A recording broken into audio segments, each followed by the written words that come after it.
Baik, dari saya mungkin singkat saja. Program ini sudah dimulai dengan kecacatan dari berbagai aspek.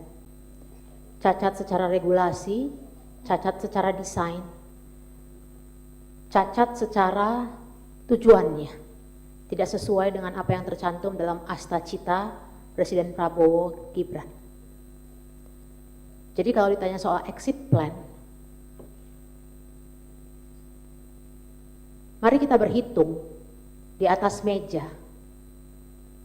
Jika program ini dilanjutkan, ketika tadi Komisi 11 mengatakan, Komisi 9 mengatakan sudah pernah memberikan rekomendasi, bahkan beberapa kali, dan tidak didengar.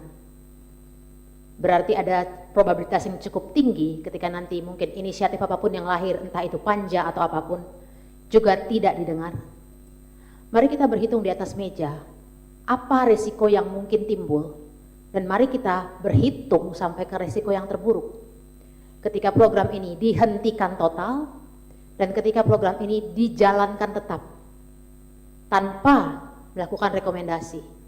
Karena yang kami lihat 1,5 tahun berjalan adalah kebutatulian pemerintah dalam mendengarkan berbagai elemen masyarakat sipil, bukan hanya peneliti, bukan hanya akademisi, bukan hanya teman-teman medis kesehatan, tenaga kesehatan, ahli kebijakan publik yang disekolahkan oleh pemerintah dengan berbagai beasiswa, tapi pemerintah tidak mau dengar ketika ahli itu kemudian berbicara, memberikan rekomendasi. Jadi mari berhitung di atas meja, kalau program ini dihentikan total, ada resikonya, ada benturannya. Pasti, karena sudah cacat di awal. Berbagai konflik kepentingan itu, bagaimana memperbaikinya? Ada partai politik, ada deal-deal antara lembaga yang harusnya bertugas sebagai aparat penegak hukum untuk membongkar korupsi dengan aparat penegak hukum lainnya. Ketika program ini diteruskan, resikonya juga adalah, mari kita lihat, kita mau punya bayangan dolar Amerika terhadap rupiah itu berapa Bapak Ibu? Yang sanggup kita tahan. Mau diguyur berapa lama sih?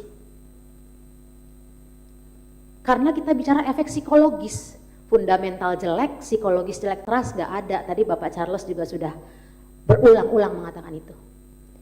Jadi sebenarnya kalau ditanya exit plan yang aman, tidak ada exit plan yang aman.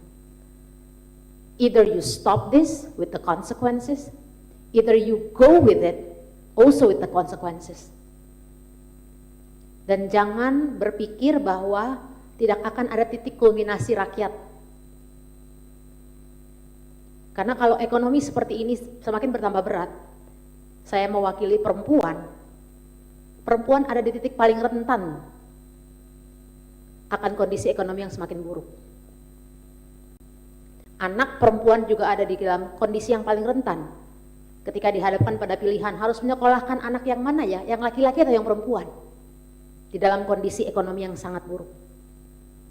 Jadi sekali lagi, maaf, saya tidak bisa memberikan rekomendasi exit plan-nya yang mana. Karena untuk setiap apapun yang akan kita putuskan kemudian, ada harga yang sangat mahal yang harus dibayar karena abainya pemerintah di awal. Tapi anyway, kita harus merespon bukan? Kita harus bertindak bukan? Terima kasih.